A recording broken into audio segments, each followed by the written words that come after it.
Good morning students. मैं आपका teacher Pradeep Rajput आप लोगों को देश और दुनिया की सीरीज में आज हमारे देश की नई पार्लियामेंट से संबंधित कुछ मल्टीपल चॉइस में क्वेश्चंस कराने जा रहा हूं। इसका एक डिटेल वीडियो मैंने आप लोगों के लिए पहले ही अपने channel GK by city topper में अपलोड कर दिया है। तो चलिए शुरू करते हैं हम अपने आज के इस वीडियो के पहले क्वेश्चन से। और पहला क्वेश्चन जो इस समय आपके सामने स्क्रीन पर दिख रहा है, पूछा जा रहा है कि किस पक्षी ने लोकसभा के डिजाइन को प्रेरित किया है। और आपके लिए ऑप्शंस हैं। ऑप्शन ए में लिखा है गौरैया ने, या फिर ऑप्शन बी मोर ने, या ऑप्शन सी गरुड़ ने, या फिर ऑप्शन डी तोता ने।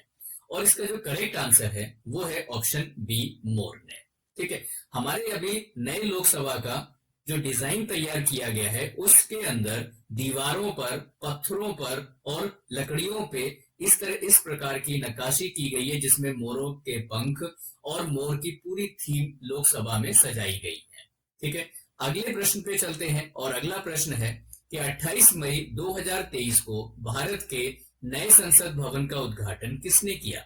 और आपके लिए ऑप्शन ए में लिखा है पीयूष गोयल जो वाणिज्य मंत्री हैं, ऑप्शन बी द्रौपदी मुर्मू जो राष्ट्रपति हैं, ऑप्शन सी नरेंद्र मोदी जो प्रधानमंत्री हैं, या फिर ऑप्शन डी एस जयशंकर जो विदेश मंत्री हैं।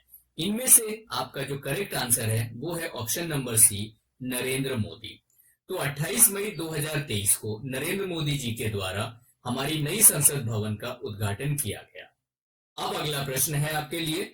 अगले प्रश्न में पूछा जा रहा है कि नई संसद भवन का आकार कैसा है।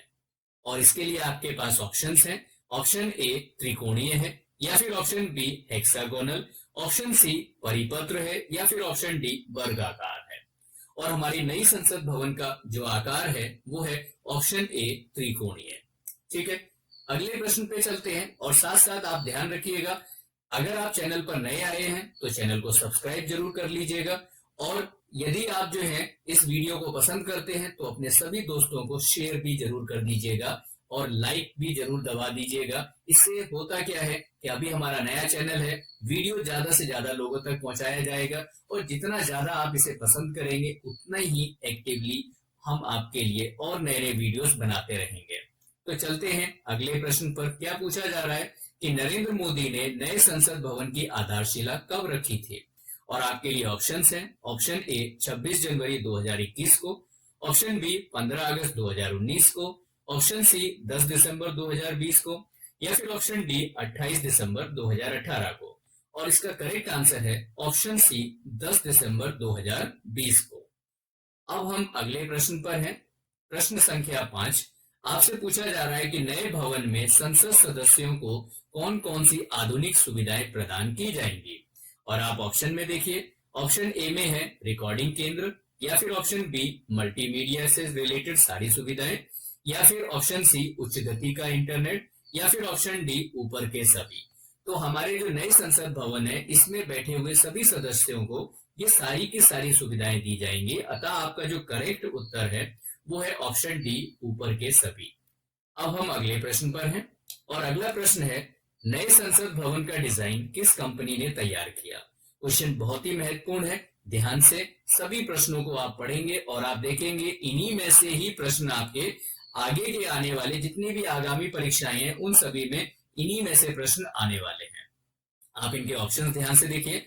Option A Hindustan construction, option B Larsen and ट्रूबो, या फिर ऑप्शन सी गैमन इंडिया, या फिर ऑप्शन डी एचसीपी डिजाइन्स। और इसमें से जो करेक्ट आंसर है वो है आपका option number D HCP designs. ठीक है, एचसीपी डिजाइन्स के ही द्वारा भारत के नए संसद भवन का डिजाइन तैयार किया गया है। ठीक है, ध्यान रखिएगा डिजाइन की बात कर रहे हैं, डिजाइन तैयार करने वाली जो कंपनी है वो है एचसीपी डिजाइन्स। अब अगला प्रश्न है आपके लिए, सेंट्रल विस्टा पुनर्विकास परियोजना का उद्देश्य क्या है। ठीक है, ऑप्शंस हैं। ऑप्शन ए में है कर्तव्य पथ का कायाकल्प करना, या फिर ऑप्शन बी नए संसद भवन का निर्माण करना, या फिर ऑप्शन सी एक ही केंद्रीय सचिवालय में सभी मंत्री स्तरीय भवनों को मिलाना, और ऑप्शन डी में लिखा हुआ है ऊपर के सभी। तो इस प्रश्न का correct answer option number A में जो लिखा है ये भी सही है, ऑप्शन बी का भी सही है और ऑप्शन सी का भी सही है। यानी कि इसका जो है करेक्ट आंसर है ऑप्शन नंबर डी ऊपर के सभी ऑप्शन सही हैं। अब हम अपने अगले प्रश्न पर हैं और अगला प्रश्न है कि नए संसद भवन का निर्माण किस कंपनी ने किया। और आप ऑप्शन देखिए, अब यहाँ निर्माण की बात कर रहे हैं, वहां डिजाइन की बात कर रहे थे। तो ऑप्शन ए में है टाटा प्रोजेक्ट्स लिमिटेड, या फिर ऑप्शन बी लॉयड लिमिटेड, या फिर ऑप्शन सी लॉर्सन एंड ट्रूबो, या option D Hindustan construction company. अब आपको बताना इसमें से करेक्ट आंसर क्या है। तो इसका correct answer option A Tata projects limited है। ठीक है, जो मैंने आप लोगों के लिए डिटेल वीडियो बनाया हुआ है उसका लिंक मैं आप लोगों को डिस्क्रिप्शन बॉक्स में दे दूंगा। आप लोग वहां जाके उस वीडियो को भी जरूर देखिएगा, पूरी डिटेल में आपको सारी जानकारी दी गई है। अब अगला प्रश्न आपके सामने है कि नई भारतीय संसद का कुल निर्मित क्षेत्र कितना है। अब आप ऑप्शन देखिए, इस तरह के क्वेश्चन कुछ मुश्किलें पैदा कर सकते हैं, लेकिन अगर आप इनको अच्छे से पढ़ते रहेंगे, दो तीन तीन बार वीडियो पूरा देखेंगे, तो आप मान लीजिए निश्चित तौर पर आपको सारी चीजें याद हो जाएंगी। अब आप देखिए, ऑप्शन ए में है 54,500 वर्ग मीटर, ऑप्शन बी है 64,500 वर्ग मीटर, या फिर ऑप्शन सी 74,500 वर्ग मीटर, या फिर ऑप्शन डी 24,500 वर्ग मीटर। और इसका जो करेक्ट आंसर है वो है ऑप्शन बी 64,500 वर्ग मीटर। इतने क्षेत्रफल में नई संसद भवन का निर्माण कार्य पूरा किया गया है। अब अगला क्वेश्चन आपके लिए है, नए संसद भवन का आकार कैसा है। तो ऑप्शंस हैं, ऑप्शन ए है त्रिकोणीय आकार, या फिर ऑप्शन बी चतुर्भुज, या फिर ऑप्शन सी अष्टभुज, या फिर ऑप्शन डी गोलाकार। और इसका जो करेक्ट आंसर है वो क्या होगा, वो है आपका ऑप्शन नंबर ए त्रिकोणीय आकार की नई संसद भवन है। यानी कि हमारा जो है संसद भवन इस शेप में डिजाइन किया गया है। ठीक है, इस शेप में जो है इसको डिजाइन किया गया है। ओके, अगले प्रश्न पे चलते हैं और अगला प्रश्न है, नए संसद भवन के उद्घाटन की निर्धारित तिथि क्या है। ठीक है, अब आप ऑप्शन देखिए, ऑप्शन ए में लिखा हुआ है 1 जनवरी 2024, या फिर ऑप्शन बी 5 अगस्त 2023, या फिर ऑप्शन सी 28 मई 2023, और ऑप्शन डी में है 31 दिसंबर 2023। और आपका करेक्ट आंसर है इसमें से ऑप्शन सी 28 मई 2023। तो 28 मई 2023 को अभी रिसेंटली कुछ ही दिन पहले हमारे प्रधानमंत्री नरेंद्र मोदी ने इनका नई संसद भवन का उद्घाटन किया। अगला प्रश्न है आपके लिए, भारत का नया संसद भवन कहाँ स्थित है। बड़ा ही आसान सा प्रश्न है। ऑप्शन देखिए, option A Kolkata, option B Mumbai, option C Hyderabad, और ऑप्शन डी नई दिल्ली। तो कहां पर स्थित है हमारा नया संसद भवन। ऑप्शन डी नई दिल्ली में स्थित है। अगले प्रश्न पर चलते हैं। अगला प्रश्न है, नए संसद भवन में बिजली की खपत कितनी कम होगी। यानी कि जैसे हम नई नई टेक्नोलॉजी को अपनाते जा रहे हैं, वैसे वैसे जो है बिजली की खपत कम करने वाले ही हम आज के समय पर जितने भी जो है यंत्र होते हैं उनका इस्तेमाल करते हैं। तो उसी आधार पर इस संसद भवन में बिजली की खपत भी कम होगी, लेकिन कितने प्रतिशत होगी वो आपको बतानी है। तो देखते हैं, ऑप्शन ए में लिखा है 10%, ऑप्शन बी में है 30%, ऑप्शन सी में है 40%, और ऑप्शन डी में है 20%। तो इसमें से करेक्ट आंसर है ऑप्शन नंबर बी, यानी कि 30% तक कम बिजली खपत रहेगी। ठीक है, इससे बिजली भी बचेगी। अगला प्रश्न है आपके लिए, जिसमें आपसे पूछा जा रहा है कि नए संसद भवन के मुख्य वास्तुकार कौन है। अब आप इसमें ऑप्शन देखिए, ऑप्शन ए में है Fariborz Sahba, option B Bimal Patel, option C Charles Correa, और ऑप्शन डी में है विलियम एमरसन। और इसमें से जो करेक्ट आंसर है वो है आपका ऑप्शन नंबर बी, यानी कि बिमल पटेल। ठीक है, तो नए संसद भवन का जो वास्तुकार हैं वो हैं बिमल पटेल। याद रखिएगा, ये क्वेश्चन अति महत्वपूर्ण हो सकता है आप लोगों के लिए आगामी परीक्षाओं में। चलते हैं अगले क्वेश्चन पर और अगला क्वेश्चन है आपके लिए कि नई संसद में अशोक के शीर्ष शेर का वजन कितना है। देखिए, ये क्वेश्चन भी बड़ा टिपिकल है और बहुत इंपॉर्टेंट हो सकता है आपके लिए, ध्यान रखिएगा। तो ऑप्शन ए में लिखा हुआ है 6,500 किलोग्राम, या ऑप्शन बी 1,500 किलोग्राम, और ऑप्शन सी 9,500 किलोग्राम, या फिर ऑप्शन डी 7,500 किलोग्राम। और इसका जो करेक्ट आंसर है, ध्यान रखिएगा, इसका करेक्ट आंसर ऑप्शन ए है 6,500 किलोग्राम। इसको सेंटर में लगाया गया है। ठीक है, तो 6,500 किलोग्राम का अशोक स्तंभ जो शीर्ष शेर है उसको ऊपर की तरफ लगाया गया है। अच्छा, अगले प्रश्न पर चलते हैं। अगला प्रश्न है, प्रधानमंत्री नरेंद्र मोदी नवनिर्मित संसद भवन के उद्घाटन के समय लोकसभा अध्यक्ष की सीट के बगल में क्या उन्होंने रखा है। ठीक है, तो उन्होंने एक लंबी सी रॉड की शेप की कोई चीज लगाई है, वो क्या है? तो ऑप्शन ए में है स्वर्ण पत्थर, ऑप्शन बी में घड़ी, या फिर ऑप्शन सी सेंगोल, और ऑप्शन डी कोई नहीं। तो इसमें से करेक्ट आंसर क्या होगा? तो देखिए, इसमें से जो करेक्ट आंसर है वो है option number C, Sengol. Right. अब हम जरा समझ लेते हैं सेंगोल क्या है। मैंने अपने पिछले वीडियो में भी सेंगोल को बड़े ही डिस्क्रिप्शन के साथ समझाया है, या फिर आपको जो है इन शॉर्ट बताते हैं। सेंगोल एक इस प्रकार की धातु है, एक इस प्रकार के अगर हम समझे तो केवल प्रतीकात्मक चिन्ह है सेंगोल, जो लगभग जो है इस तरह की धातु का बना हुआ है, ऐसे करके। ठीक है, इसको जो है स्वर्ण भी इसमें इस्तेमाल किए गए हैं, और जो है बाकी कुछ जेम्स और भी इस्तेमाल किए गए। ऊपर जो है यहाँ पे नंदी का चित्र बनाया गया है। ठीक। अच्छा, इसका इस्तेमाल क्या किया जाता था? ये जब कभी जो है एक राजा, चोल वंश की हम बात कर रहे हैं, एक राजा जब किसी दूसरे राजा को अपना राज्य हस्तांतरित करता था, तो उस समय ये उसको ट्रांसफर करने के प्रतीक के तौर पर दिया करता था। ठीक है, उसी प्रथा को जब हमारा देश आजाद हुआ तो माउंटबेटन की तरफ से प्रधानमंत्री जवाहरलाल नेहरू को उस समय पर एक ऐसा ही प्रतीकात्मक चिन्ह दिया गया था, उसको सेंगोल कहा जाता है, जो तमिलनाडु के पुजारियों द्वारा बनाया गया था। ठीक है, तो सेंगोल अब आप समझ गए होंगे, एक नया नाम है जो बहुत सारे लोगों को कंफ्यूजन थी इसको लेकर के, कि सेंगोल बहुत सुन रहे थे इस समय जब उद्घाटन हुआ था, ये क्या चीज है। तो जैसे मैंने हर जगह पे आपको समझाया, वैसे ही मैंने यहाँ पर भी आपको समझाने की कोशिश की सेंगोल। तो आज के बाद आप सेंगोल अच्छे से समझ गए होंगे, राइट। और उसी प्रथा को कंटिन्यू करते हुए जो हमारे लास्ट वाइसरॉय थे या लास्ट गवर्नर जनरल रहे अंग्रेजों की तरफ से, वो थे लॉर्ड माउंटबेटन। उनके द्वारा प्रधानमंत्री नरेंद्र मोदी को, उनके द्वारा प्रधानमंत्री जवाहरलाल नेहरू को ये दिया गया था, क्योंकि उस समय जो प्रधानमंत्री थे उनको दिया जाएगा, वो जवाहरलाल नेहरू थे। चलते हैं अगले प्रश्न की तरफ, और अगला प्रश्न है आपके लिए कि नए संसद भवन में राज्यसभा की कितनी सीटें होंगी। अब आप ऑप्शन को ध्यान से देखिए। ऑप्शन ए में है 384 सीटें, ऑप्शन बी में 584 सीटें, या फिर ऑप्शन सी 288 सीटें, और ऑप्शन डी में लिखा है 765 सीटें। तो इसमें से करेक्ट आंसर क्या होगा? इसका जो करेक्ट आंसर है वो ऑप्शन ए है, 384 सीटें। याद रखिएगा, राज्यसभा पूछी जा रही है या लोकसभा पूछी जा रही है, नहीं तो आपसे गलती हो जाएगी। चलते हैं अगले प्रश्न की तरफ। अगला प्रश्न है कि नए संसद भवन के डिजाइन में पर्यावरण के अनुकूल कौन सी प्रथाएं शामिल की गई हैं। ठीक है, यानी कि इसे हमने इकोनॉमिकली के साथ साथ जो है हमने इसे जो है इन्वायरमेंटली भी बनाया है। तो आप ऑप्शन में देखिए, ऑप्शन ए में लिखा हुआ है जल छाजन, ऑप्शन बी है हरी निर्माण सामग्री, और ऑप्शन सी है सौर ऊर्जा उत्पादन प्रणाली, और ऑप्शन डी में लिखा हुआ है ऊपर के सभी। तो इसका भी करेक्ट आंसर जो है ऊपर के सभी है, यानी कि इसे इस तरह से बनाया गया है जिसमें वाटर हार्वेस्टिंग भी की जा सके, इसको जो है ग्रीनरी के तौर पर देखा जाता है, और सोलर एनर्जी से इलेक्ट्रिसिटी भी प्रोड्यूस की जा सके। ठीक है, अगले प्रश्न पे चलते हैं। अगला प्रश्न है आपके लिए कि नए संसद भवन का निर्माण किस परियोजना के तहत किया गया है, और आपके लिए ऑप्शंस हैं। ऑप्शन ए में स्टार्टअप इंडिया पुनर्विकास योजना, ऑप्शन बी प्रधानमंत्री वय Vandana Yojana, option C central Vista पुनर्विकास योजना। तो इसमें से जो है सही उत्तर क्या होगा?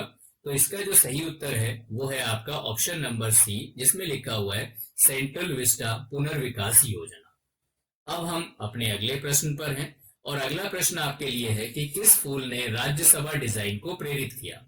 और आपके लिए ऑप्शन है, अब इसमें देखिए फूल की बात करें और राज्यसभा की बात करें, तो ध्यान से सुनिएगा प्रश्न को। क्या लिली ने किया है राज्यसभा की डिजाइन को प्रेरित, क्या सूरजमुखी ने, या क्या कमल के फूल ने, या फिर ऑप्शन डी में लिखा हुआ है गुलाब। तो इसमें से जो करेक्ट आंसर है वो है ऑप्शन सी, कमल फूल। ठीक है, कमल के फूल से राज्यसभा की थीम प्रेरित है, और जिस प्रकार लोकसभा में मोर के पंखों की और मोर की डिजाइन बनाई गई है, इसी प्रकार जो है राज्यसभा के अंदर कमल के फूल की डिजाइन में उसको डिजाइन किया गया है। ठीक है, तो कमल का फूल इसका सही उत्तर है, ऑप्शन सी। अगले प्रश्न पे चलते हैं। अगला प्रश्न है कि नई संसद भवन की भूकंप प्रतिरोध रेटिंग क्या है।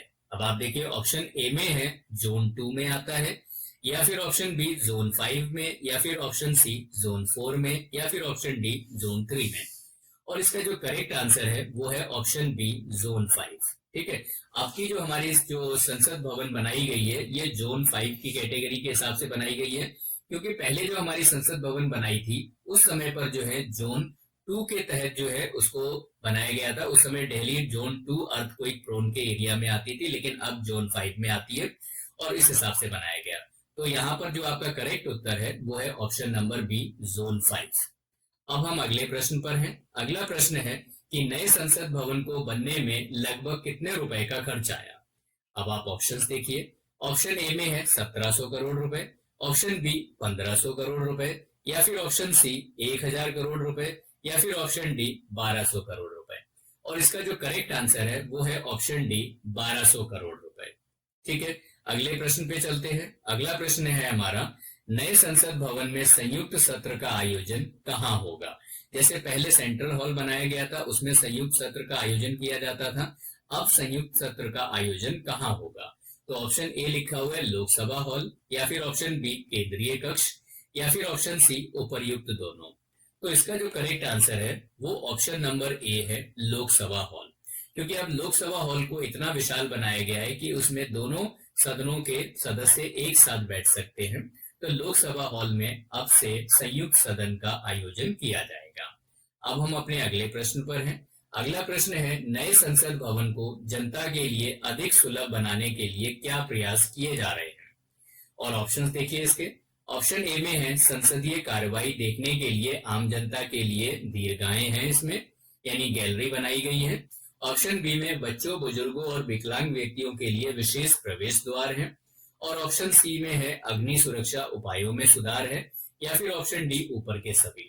तो इसका करेक्ट आंसर ऑप्शन डी है, ऊपर के सभी। यानी कि ये सारी सुविधाएं जो है हमारे नए संसद भवन में दी गई है। उम्मीद करते हैं आपको वीडियो पसंद आ रहा होगा, और यदि पसंद आ रहा है तो फटाफट इसे लाइक कर दीजिए और शेयर भी जरूर कर दीजिए। अगले प्रश्न पर अब चलते हैं हम लोग। अगला प्रश्न है आपसे कि नए संसद भवन के उद्घाटन पर कितने रुपए का सिक्का जारी किया गया। और आपके लिए ऑप्शंस क्या क्या रहेंगे। ऑप्शन ए 50 रुपए, ऑप्शन बी 20 रुपए, ऑप्शन सी 10 रुपए, और ऑप्शन डी 75 रुपए। और इसका जो करेक्ट आंसर है वो है आपका ऑप्शन नंबर डी, 75 रुपए। तो 75 रुपए का एक मानक सिक्का यहाँ पर जारी किया गया था नए संसद भवन के उद्घाटन के समय पर। अब अगले प्रश्न पे चलते हैं। अगला प्रश्न है, नए संसद भवन में लोकसभा की कितनी सीटें होंगी। और आप ऑप्शन देखिए। अब हम लोकसभा की बात करें, राज्यसभा में तो हमने देख लिया 384।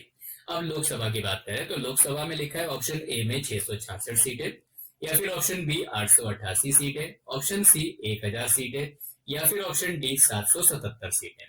अब आपको बताना है इसमें से करेक्ट उत्तर क्या होगा। और इसका जो करेक्ट आंसर है वो है ऑप्शन बी, 888 सीटें ये लोकसभा में रहेंगी। ठीक है, ये लोकसभा की पूरी सीटों की बात नहीं कर रहे हैं, लोकसभा के नए जो है इसमें कितने सांसद तक हो सकते हैं उसकी बात कर रहे हैं। ओवरऑल तो इससे ज्यादा है। ठीक है, अच्छा इसके बाद हम बात करते हैं, नए संसद भवन में संयुक्त सत्र के लिए कितनी सीटों वाला बृहद हॉल बनाया गया है। ये बृहद हॉल कौन सा है, लोकसभा का ही हॉल है। तो आप देखिए इसमें जो है ऑप्शन ए में 1258 सीटें, या फिर 1072 सीटें, या ऑप्शन सी 1272 सीटें, या फिर 1050 सीटें। तो इसमें जो ये हॉल तैयार किया गया है जिसमें संयुक्त सत्र चलाया जा सके, तो इसमें लोकसभा और राज्यसभा दोनों सदन के लोग बैठ सकें, इसके लिए जो यहाँ पर प्रावधान किया गया है वो 1272 सीटों का किया गया है। यानी कि ऑप्शन सी इसका करेक्ट आंसर है। अब हम अगले प्रश्न पर हैं। और अगला प्रश्न जो है उसमें पूछा जा रहा है कि नए संसद भवन में कितने समिति कक्ष का निर्माण किया गया है। कितनी समिति कक्ष का, ध्यान रखिएगा, ये एक अलग डिफरेंट टाइप का प्रश्न है। ऑप्शन ए में लिखा है 3, ऑप्शन बी में है 4, ऑप्शन डी में है 6, और ऑप्शन ए में 2। ठीक है, तो आपको बताना है 2, 3, 4, 6 इसमें से करेक्ट आंसर क्या होगा। और इसका जो करेक्ट आंसर है वो है आपका ऑप्शन डी, जिसमें लिखा हुआ है 6। तो 6 समिति कक्ष का भी निर्माण इसमें किया गया है। इस प्रकार जो है हमने अपने आज के वीडियो में बहुत सारे अति महत्वपूर्ण प्रश्नों को डिस्कस कर लिया है। अगर इस वीडियो को आप 2 से 3 बार देख लेंगे तो आप यकीन मानिए ये सारे प्रश्न आपको बिल्कुल रट जाएंगे, आप कभी भूलने वाले नहीं है। तो इसी तरह से जो है मैं आप लोगों को देश और दुनिया की सीरीज में पढ़ाता रहूंगा। मैं आपका टीचर प्रदीप राजपूत। उम्मीद करता हूं आपको वीडियो पसंद आया हो। आपके किसी प्रकार के सुझाव हो, किसी प्रकार के आपके और एडिशनल क्वेश्चंस हो तो आप मुझे कमेंट बॉक्स के थ्रू भेजते रहिएगा और मैं आप लोगों को जो है उसी के बेस पर अगले अगले वीडियोस बनाता रहूंगा। So thank you very much for watching this video. Bye all of you.